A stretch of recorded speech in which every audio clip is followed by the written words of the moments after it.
What is up, YouTube? Welcome back to Stacks and the Numbers. Quick update here on Blink Charging Company, ticker symbol BLNK, listed here on the NASDAQ. Haven't looked at this stock since right before the bull dropped for 2023 back here, December 29th.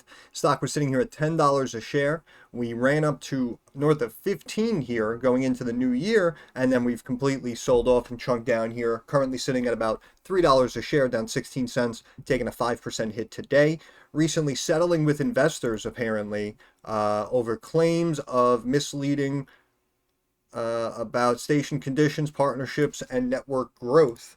And they settled with those investors, which, unfortunately, in my opinion, kind of shows signs of potential wrongdoing, we could say. But also at the same time, the company in and of itself seems to be rebounding pretty nicely here.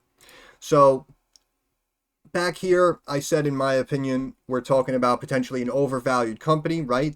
They were bleeding like crazy, losing millions. So I said, in my opinion, probably wouldn't touch this stock, and it's probably going to start dropping down. We initially had the run up, right? So in the immediate short term, of course, I was wrong. Anyone who played that rally, congratulations.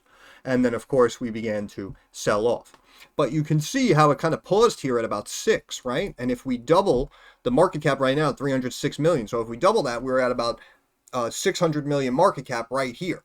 And you can see we were flat kind of into these earnings and even coming out of these earnings, but we bounced down and then we bounced back up and we were kind of just remaining flat.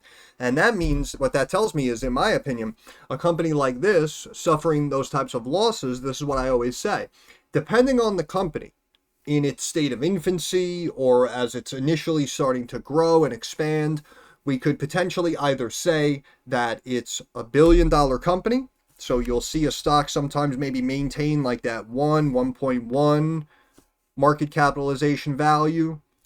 Or on the flip side, it's worth, maybe mid to high hundreds of millions. 5, 6, 700 million. And again, if we double this up here from 3 to 6, we can see this was about 600 million and change. And you can see the stock was just kind of trying to hold that for several months, right? Then these earnings come out. We can see big miss on the EPS side again, even though the revenue was a really nice beat there, 38% above estimates. But it's the losses, in my opinion, that's really driving the stock down. We come all the way back down to 2, essentially where we started before stimulus money came in. Then we had a big pop here off of these earnings. Another really big miss here on the EPS side, posting wider than expected losses, but a really nice beat on the revenue side, beating by over 45%.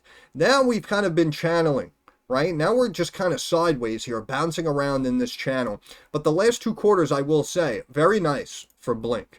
And we can see here now, finally, we have posted a loss slightly more narrow than Wall Street expected here, loss of 28 cents on estimates of 29. And of course, they consistently beat revenue estimates again by over 20%. Now, as of last quarter, this was about 3 weeks ago, and we can see that another beat on the EPS side, posting a loss of 17 cents on estimates of a loss of 23 cents, and they beat on the revenue side as well by almost 3 million. So the revenue side here, in my opinion, doesn't seem to be an issue, and we could potentially make the argument that now we're kind of at like the low of the lows, and we're going to just kind of bounce between like 2 and 3.5 here moving forward for a quarter or two. Understandable, in my opinion. And we can look at the numbers, but here moving forward, we can see next quarter coming out, first week of August, estimates on the EPS side, loss of 17.6 cents on revenue of 39.15 million. And in my opinion, the losses do need to stay in check. That's basically what's going on here. And we can see that the last 2 quarters finally came in with nice beats. The revenue is growing nicely year over year. They're up to over 140 million to close out 2023. Cost them over 200 million, though, to make that 140. So this is what I'm saying. This is why, if they're able to now moving forward keep these losses in check, we could potentially be talking about a completely different animal here. And we can see, as bad as it looks here, net margin percentage minus 45, minus 46, right? We were minus triple digits. And even obviously minus over 250% there a couple of quarters ago. So the company right now seems to be still struggling a little bit, but definitely, hopefully, has its worst, darkest days behind it now, right? And moving forward, again, if we can maintain these losses while consistently beating on revenue, which they have been, we could potentially be looking at a $5 or $6 stock. I think we can easily double back up this value, get back here to this level, and go back up to about 6 and change. But that might take a while. In the immediate short term, though, it does look like we're kind of in like this little downward consolidation channel. So we could maybe meet up with like this moving average here, maybe low 290s, and then maybe it can bounce and try to get back up to like 3.5. Top of the range right here over the next couple of weeks, you'd be looking at about 3.75. So there is about 20+% to be made. However, at the same time, if it breaks and comes down to another moving average or a trend line, you can see we're looking at about 270. So could kind of go either way, which is basically what every stock could do, right? But let's look at the financials real quick. And what I wanted to show you was, first of all, we still have short-term and long-term assets outweighing liabilities, which is a good sign. The debt has increased year over year, right? We just had Q1 of 24, so we go back to Q1 of 23 if we want to do a little comparison, and we can see the debt here is 6.4 million. Now we've gotten up to the high 17 millions. Not a huge red flag, but technically the debt is up, almost 200%. The free cash flow was minus 25.8 million. Now it's minus 24.3 million. So that's slowly heading in the right direction. Cash on hand was a touch over 100 million, dropped down to 66, up to over 120, now back down to about 93.5. So debt is up about 11-12 million year over year. Free cash flow up about 1.5 million. Cash down about 10 million. So not the biggest moves here really in a lot of these metrics. I understand some people might look at it and say, oh, the debt increased, that could be a bad thing. I understand your concern, but also at the same time, we've looked at companies that had market caps of like 500 million and they're holding like 200-300 million in change debt on their balance sheet, right? So that's a pretty big chunk of the current market cap that they also have in debt. Here it's a little bit of a different story, right? I mean, 18 million in debt. Even on the pullback here, we have a market cap over 300 million. So kind of seems like a drop in the bucket here. Definitely, well, not definitely, but in my opinion, not really a big red flag here. But we can see on the revenue side, though, the company has been reporting above analyst expectations and growing in line or better than what Wall Street is expecting. And I believe they said 165 to 175 million for 24.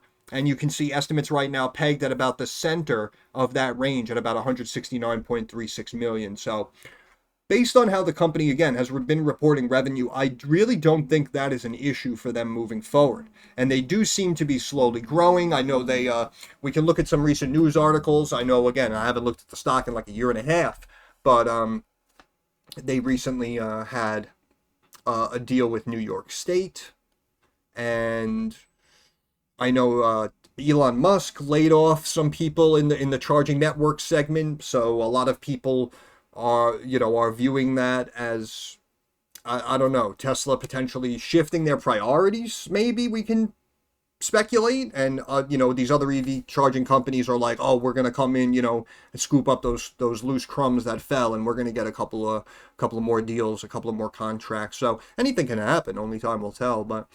We can see assets were swinging up and down between kind of mid to high 300 millions here. Got up to 468 million. Pulled back big, back up to 428. Technically down quarter over quarter to about 404.5 million. But we can see that liabilities dropped about 30 million in change. And we're back to this low 100 million mark, which we saw basically this time last year. Assets minus liability yields total equity. Total equity back up to 296 million. Not back to where it was here at 320, 333, but before that, higher now than where it was before that high. And over the last 2 quarters, the equity has been increasing. So a couple of these numbers are heading in the right direction, I will say. Book value was up here 535, got up to 5.5. And then just kind of started to drop down. Now it's kind of sitting here at sub 3, 294. Stock right now 304. So we're basically trading right now at book value. If we look at some of the stats here, we're trading 2 times sales, 1 times book. Enterprise value, supposedly what another company would be willing to pay for it here, 246 million. That's actually lower than the current market cap, but again, that's not necessarily the main go-to metric, but I just like to mention a few of these things. Our return percentages are still negative. However, we did drop down big several quarters ago, and now it looks like we're slowly kind of trying to head back in the right direction here. Return percentages, yep, all up for the last 3 quarters in a row. Gross margin percentage, look at this, was down here, minus 80, minus 96%, and then boom, now we're in minus single digits. Dropped down to minus 17.5, back up to minus 8.3%. So this is the best the gross margin percentage has been going back about the last 7 or 8 quarters. So this is what I mean. A lot of these numbers are heading in the right direction. So if you were keeping an eye on BLNK and now it's down here, 3 and change, $3 a share, and now you feel it might be, the juice is worth the squeeze, in my opinion, I can appreciate where you're coming from. EBITDA sitting here minus 33%. Again, we were minus 31, but before that we were minus 100+%. So, these numbers have moved 60, 70%. Net margin, same thing. Minus 150%, 137, minus 259. Now we're sitting here minus 46, minus 45, right? So we may have potentially really flipped the script here, and we could really, over the next couple of quarters, be talking about a completely different type of animal here. Inventory turnover bouncing around, kind of dropping down here for the most part, but doesn't really seem to be an issue, right? Because that's not affecting their revenue or anything. The revenue seems to remain solid, and they're predominantly beating revenue estimates. So that's why I'm saying the losses, in my opinion, they have to keep those losses in check. And regardless of any momentum they might be building now, next quarter they were estimating what, 17.5 cents a loss per share. So if they post like 19-20 cents of a loss per share, the stock's probably going to get beaten up and go back down to the low 2s, in my opinion, at the bottom of that range.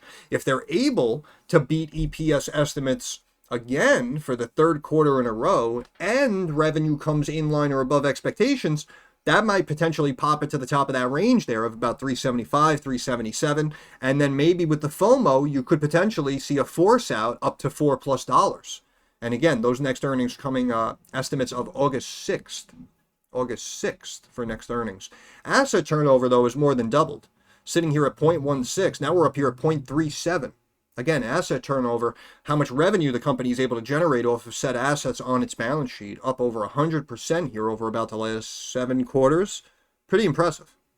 The debt ratio is obviously increasing. The debt has increased. We don't pay a dividend. And again, looking at the earnings, right? Minus these last 2 quarters was pretty mixed and pretty negative.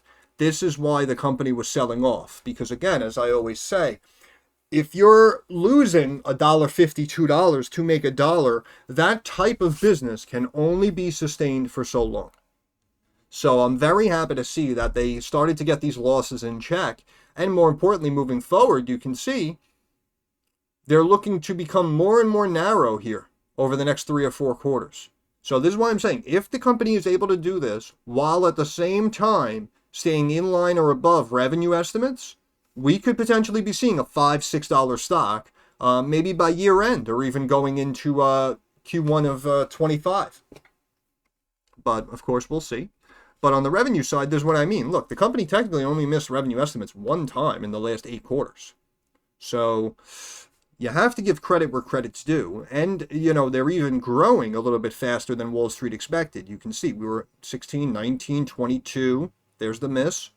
And then 23.7, they post 32. And then they jump up those estimates to almost 30 million. They post 43. So then they chunk them up by over 5 million. Oh, yeah, 35.5. Let's see what you do. Boom, 42.7. And then a slight pullback here, 34.6. And they post 37.5 million. So if they are slowly growing their network and they're able, like I said, to maintain or beat these revenue estimates, this is going to be the main metric to watch here. The losses. If they can keep those losses in check, now we're potentially looking at a $5, $6 stock again.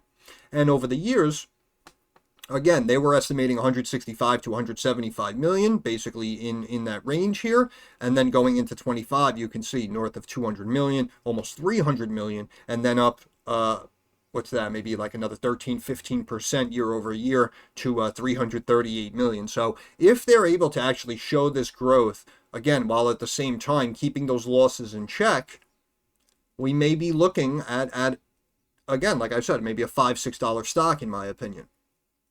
But as we see, even with that, the revenue chunking up to the 200-300 million mark, the company's still expected to be operating at losses. So anything can happen, but hopefully they keep these losses in check for you shareholders, because I know a lot of people mention, oh, I own it at like, 625. I own it, I bought shares at like 950. Am I screwed? No, you're not necessarily screwed. You may have just been early.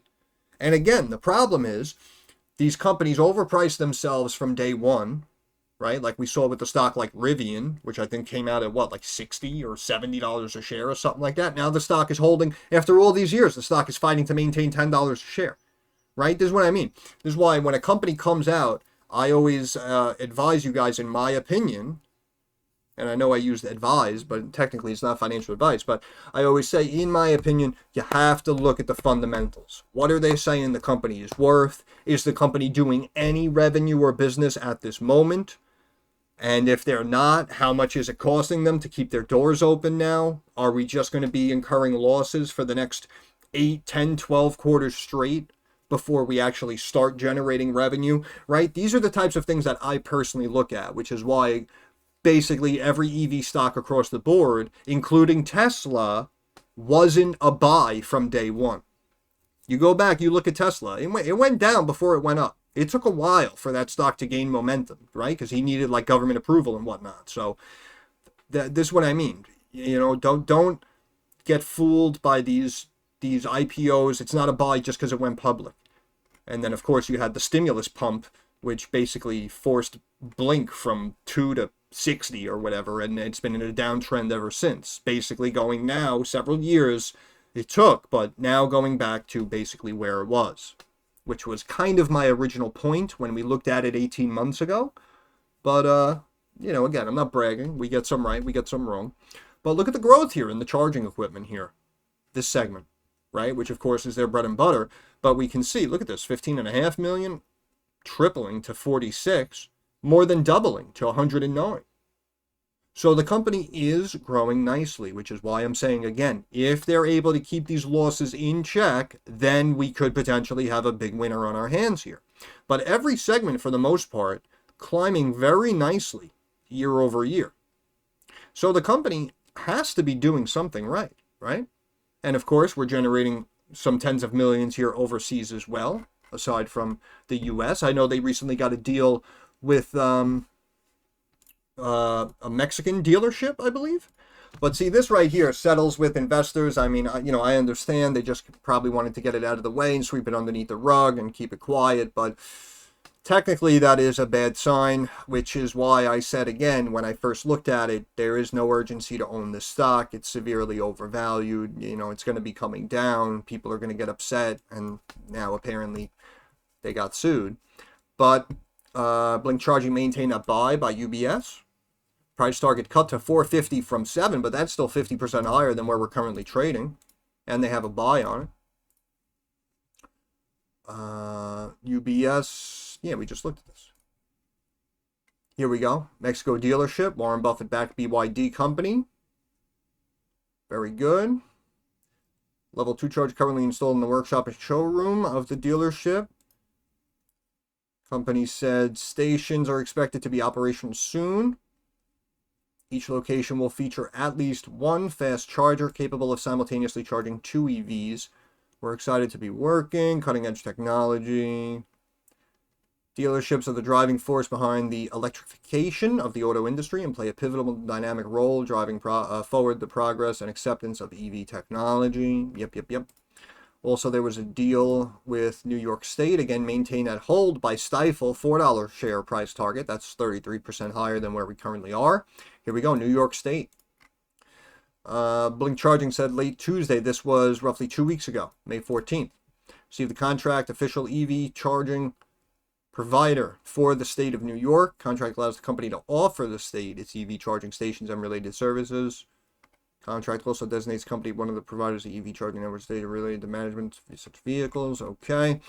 So even, I mean, you know, if they're going to be the ones to start popping up some charging stations here across the entire state of New York, you know, there's a lot of people in New York, and obviously it's a huge market. So this is a very good sign that now they're in the New York State market.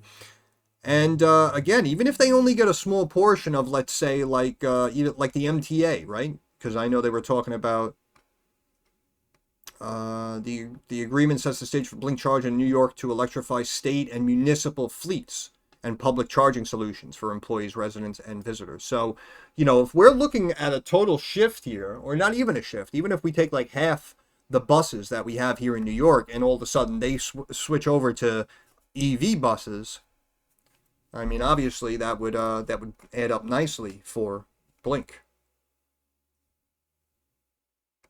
Okay, we're reading. State of New York Blink focused on electrification. Charging options for EV drivers. Continue to lay the groundwork for an electric revolution. Rewarding to have a direct role in reducing emissions. We are grateful for the state's trust and our shared vision. And I don't know how far we can go back.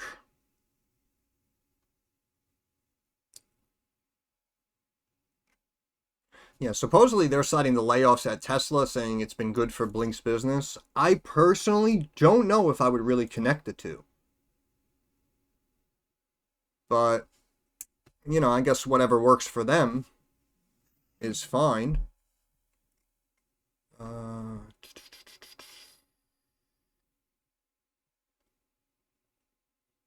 See, acknowledged there was a, quote, bit of a decline in the number of EVs sold during the first quarter as compared with the fourth quarter. This decline was primarily due to Tesla volumes, and other non-leading EV manufacturers, excluding Tesla, reported EV sales growth of over 50% in the first quarter. Right, but they're still on the up and up. A lot of them just started, you know, making EVs, so they're seeing that initial growth, that initial demand. But we know that overall EV sales are expected to slow down here, potentially throughout 24 and maybe even 2025. Tesla laid off 500 employees.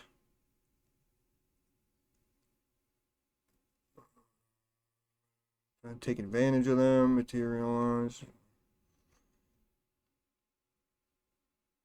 Supercharger business was tried to dispel the notion supercharger business was dead, saying Tesla planned to spend more than $500 million to create thousands of new EV chargers.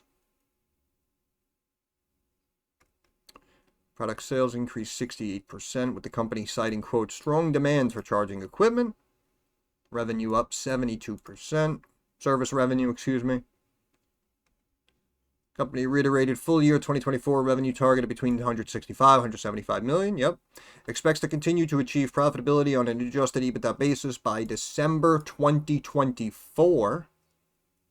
Okay, interesting. So if they were potentially looking, as we looked before, if we were forecasting losses going into 2025, 26, 27, if they're potentially able to make that flat or even positive ahead of schedule, whether it's 2025, right? Because there's going to be the end of 24. So if they could potentially make themselves flat or positive in 25 or 26, and they can do that maybe a year or two ahead of schedule, then we're really going to be talking about a different situation. Because I'm telling you right now, in my opinion, it's the losses that are keeping it down. And I know a lot of you, again, may have been ticked off that I got this call right. Stock went from 10.5 down to 3 and even 2 actually at one point. But again, in my mind, it was very simple, right? Because again, I don't look at it as a stock. What's the hype behind it? Are people talking about it? I mean, listen, that's all good. Going to the rumor mill, you know, buying what's trending and riding that wave. There's nothing wrong with that. But again, sometimes you have to look at these fundamentals and you have to look at the business. And that's why something similar like Luminar Technologies, LAZR, that one, again, that was a very, very easy call because it was a similar situation. Billion plus, multi-billion dollar valuation. Company was bringing in what, like, you know, 10, 20 million dollars, and it was costing them like 80 million every quarter to do that. It's like, yeah, it has to go down. They're bleeding like crazy. It has to go down. That's why I got that call correct. And that's probably why I got this call correct as well. But This could be a very, very good sign. So we might not have much action over about the next 6, 7 months, but we may potentially really kick it into gear here with BLNK throughout 2025, in my opinion. Tesla EV charging layoffs threaten to slow Biden's program. Nah. I don't know. They keep pushing these EVs, and I know Biden, again, I don't want to get into politics, but I know Biden, back in 2020, I know he was talking, we want to be, I stand strong on energy, and I think he said he wanted to put like solar panels on like every roof or whatever the heck. And I just don't know if we're there yet. I don't know if we're there yet. And again, I'm not necessarily knocking, Blink or Tesla or anything specifically. I'm speaking in generalities here. I just don't know if we're there yet. Because I remember too, what was it? There was like the snowstorm in Texas or wherever it was. Or maybe it wasn't Texas. Actually, maybe it was Texas. But I just remember during the winter months, right? There were places that really got hit. They had a lot of snow. It was whatever, like minus 10, 20 degrees outside. And what was happening? Their cars weren't charging. They couldn't charge their cars. They had to leave their cars in the lot at the chargers, make their way back home somehow, come back a couple of days later when the weather was warmer and they were able to charge their cars, right? Now, I'm not necessarily bashing all Tesla vehicles or all EVs, but I'm sure you can appreciate my point, right? That is, when it comes to a gasoline engine, that's not an issue, right? As long as there's gas in the pump, you can put it into your gas tank and that's it, you're good to go. And also on the flip side, with the solar panels on every roof or whatever, I mean, I admire the fact that we're trying to make the shift to green energy and, have less emissions. I mean, that's all great on paper, but you had someone like Elon Musk who has a solar panel division, right? I don't remember which one. Was it Solar City or something? But he came out and he said, like, listen, that's a grand idea, but the problem is the solar panels really aren't efficient enough to have it pan out the way you're expecting. So we might end up spending, billions and trillions of dollars trying to do the right thing, but it might just set us back. And then who knows, 8, 10 years later, we might have to come back and redo what we did now that it's more efficient. You understand what I'm saying? So that's the point I'm trying to make. So again, I understand, trying to delay Biden's efforts. I don't know if that's, if that was the reasoning as to why he did this, so to speak. But government doling out $5 billion, sure, why not? Let's just keep handing out billions to build 500,000 EV chargers. EV market leader, biggest winner by far of those funds, obviously. Since news of Tesla's abrupt EV charging layoff surfaced, executives at charging companies say they have been receiving phone calls from landlords looking for a new partner for their private charging projects after Tesla pulled out. In my opinion, I really don't think that happened, but it is what it is. Now the charging companies are preparing for Tesla to pull out of the federal program that they say could throw a new wrench into the already slow rollout. X-Charge. Tesla backs out. Starts over. A lot of these sites aren't going to get built this year or within the time frames that were initially dictated, right? So even if Blink is getting these calls, as we see, a lot of these sites aren't going to get built this year potentially. So again, even if a company like Blink just scooped up a couple of crumbs from some people who backed out of Tesla EV charging stations, we might not see that translate to actual revenue or business for maybe 6, 7, 10, 12 months, which of course would be 2025. But it sounds like the company's gearing up to have a better 25 than 24. So this is what I'm saying. For all we know, 2025 could be Blink's year. Speaking to any Navy sites, they've been awarded. They're not going to move forward on those. BLNK has received 3 inquiries in 2 states about multiple private sites where Tesla has backed out since the layoffs. Rollout of the federal program has been already sluggish. Every federal program rollout is sluggish. We know this. Long-awaited rules of eligibility for federal funds were finally laid out last year. Only a handful of federally funded charging stations have been opened up for the public. Right? We know this. We know this. Oh, here's $10 billion. Go build EV charging stations. All right. Well, you know, it's all up to us. And when we do it, and when I have the employees there, and you know, as long as there's no supply chain issues, and you know, so oh yeah, we'll be done in 7 years. We'll be done in 10 years. You know, it like defeats the purpose. You know what I'm saying? Completely defeats the purpose. And like I said, the fact that the program was rolled out and you're telling me literally only a handful of funded charging stations have been opened up, it's an embarrassment. It's an embarrassment. But again, I'm speaking in general, this not specifically for BLNK. Since the layoffs, Musk posting Tesla plans to, quote, grow supercharger network just at a slower pace for new locations and more focus on 100% uptime, right? Because we just spoke about the downtime. And expansion of existing locations. So, this may be a situation almost similar to something like Twitter when he walked in, right? And he said, hey, listen, you know, we need to keep Twitter up and running. I need X amount of people to do this. I need Y amount of people to do that. And we add them all up, and all of a sudden, we can get rid of like 80% of our employees. And that's what he did. So, it might be a similar situation here with the supercharger segment. Right? They may now be focusing, what sounds like anyway, may now be focusing more on the efficiency of existing charging stations. That's my keyboard again, disconnecting, reconnecting, whenever it wants to. But increasing the efficiency of existing charging stations, which as you see are pretty much everywhere now. And, you know, they feel they might be able to still grow their network, place their charging stations, and focus on efficiency, and just be able to do that now moving forward with fewer employees. So, you know, again, I don't know if I would, if I was one of these EV companies, I don't know if I would necessarily look at, I don't know if I would take Tesla's negative, quote unquote, as a positive for me and my company, right? But again, who knows? 6-9 months from now, all of a sudden, all these other companies could be generating, you know, more revenue hand over fist because of what happened with Tesla. So only time will tell. But in my opinion, I don't know if I would really bank on that. But that's just me. Musk said Tesla will spend more than $500 million, expand its network. Okay. Yep.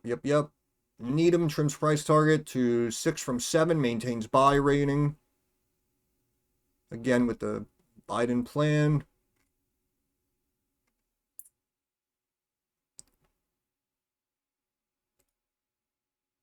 Maintain buy at Needham.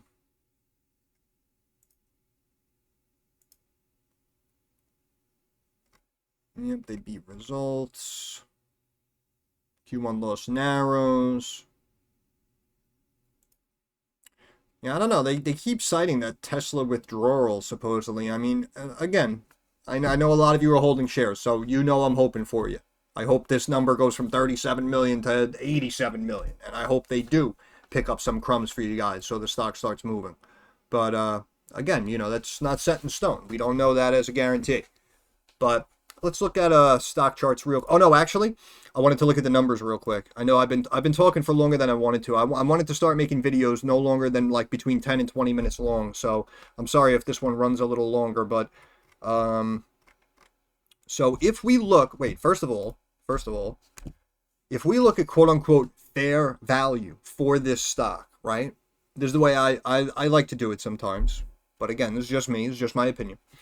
So if we do equity, 296 million. Okay. And we have 93 million in cash. So we're looking at what, 389 million, so to speak. 389 million minus 18 debt. That's 371 million. Plus 140 that we brought in last year. That's about 510 million, right? Watch this. Cost them 203 to make it. So 510 million minus 203.6 brings us to about 307 million. Current market cap, 307 million. What a coinky dink. So in my opinion, this right now is fair value for Blink. So that's why if we drop down to a moving average of 275 and then we bounce back up and we run up to 335 and then we stop and we come back to $3, in my opinion, that is 110% justified. They need to continue to feed off of these positive catalysts and this positive momentum, which is why, again, I say that this quarter coming up, they cannot post a wider loss. They cannot do it. It will bring them back down here, in my opinion. 30% drop easily from here back to the bottom of this range, low twos. If we channel, stay sideways even, let's say even we come back and test one of these trend lines here, 270, 260, then we bounce a little bit. We come into these earnings. If they're able to beat again on the EPS side, I'm telling you, it's going to pop up here, top range potentially 360, and then it may be enough to actually force it out with the FOMO back up above $4 a share. Getting back here to like the sixes might take an extra quarter or two. That might not happen until going into 2025, as we spoke about before. So maybe 12 months from today, you can potentially make about 100% return. But, if you guys tell me, oh, I recently took a position, at like 330, I think it has good long-term growth. Based on, the direction of a lot of the metrics we just looked at, in my opinion, I can't call you crazy. I really can't. I have to be honest. Back here, you were crazy. Here it made no sense. Here I basically knew I would be right. Now, after pulling back as I anticipated and the company getting the losses in check, this is what I'm saying. Now we could potentially be looking at a different animal. And also, again, I would say piece your way in my opinion, right? And if you start buying at 3 and then it drops to 260, hey, listen, at least you didn't go all in at 3 and you're down 20%, right? You can add to the position, potentially average down. Shout out to the group in the Discord. As the NASDAQ turned green, I said, in my opinion, consider QQQ calls going into the close power hour. So those are up a couple of bucks. Again, maybe nothing worth writing home about, but money is money. Looking here at stock charts real quick, I'll let you go. RSI on the daily, middle of the road here, sitting at 52. The stock back at the mid-Bollinger Band, but it's been trying to fight here on this 200-day moving average of about 311. So we'll see if it tries to reclaim or if it wants to drop down and retest this 50-day here at 276. But you can see we went on a big rally up here, right? So our Bollinger Bands trump it out. We spoke about this. And now as we're consolidating down, now we're curling back and we're rising up from the bottom. So now we're going to have some potential tightening taking place over the next week or two. And that could potentially set us up for a break up or a break down. But we also had the MACD, looks like, recently crossed to the downside. So that's why I'm saying we could potentially pull back maybe about 2 3/4 and try to test up that 50-day moving average. On the weekly, same thing, RSI basically middle of the road, has been climbing up out of the doldrums though. It's sitting here at 48.7. MACD looks like it actually crossed to the downside potentially as well on the weekly. So what's the mid? 282. The daily moving average 276. So that might be our immediate short-term low here on this pullback, maybe, in my opinion. Maybe about 280, 275, somewhere in that range. Hopefully it doesn't come back down to 215. But again, it did really get beaten up. So I don't know. Even if it does go down to whatever, 215, 220, that may really be near the low of the lows. Because, again, we just laid out some simple arithmetic, and that brought us to about a 300 million market cap, which is currently where the stock is sitting. So that's why I don't know if it'll really get beaten up too much. But the key reclaim here, in my eyes, on the technical side, is this 50-day moving average. Because as you see, we haven't been above this moving average, like significantly above it, since summer of 2021. 3 years. We have essentially, for the most part, been predominantly, minus, this little slight breakout, but we have been predominantly below the 50-day moving average for 3 straight years. And that's what I mean. Popping up above it for a week and then immediately giving it back, in my opinion, I don't really count that. And that's what I mean. Same thing here. We ran up, got above it, hit the top Bollinger Band, and then immediately rejected and pulled back. Tried to retest it, and then rejected even harder and started to sell off. So that's what I mean. This right here is the key level, what, 357. And you can see that if we come here, let me see. Right at earnings, you're looking at about 360, 361, top trend line here. So we could potentially try to get up to or above that moving average, and then depending on what they report, that might be enough on the technical side to push us up. And again, I don't know about 6, but probably high 4, 4.5, high 4s, in my opinion. Very doable. But it's all up to the company, right? It's out of our control. But I spoke for way too long, so I'm going to end it there. Once again, Stocks by the Numbers. I want to thank you guys for stopping by. If you have any questions, comments, or concerns, drop it down in the comments section. I'm usually very quick to reply. Thumbs up algorithm helps me get more eyes on the channel. And of course, subscribe to the channel. That is our handshake agreement. That is how you help me help you. But more importantly, moving forward, like I always say, I understand that markets are rocky and volatile and very uncertain. So I want to wish all of you success. Hope everyone makes a couple of dollars. Thanks for your time. Have a good day, guys.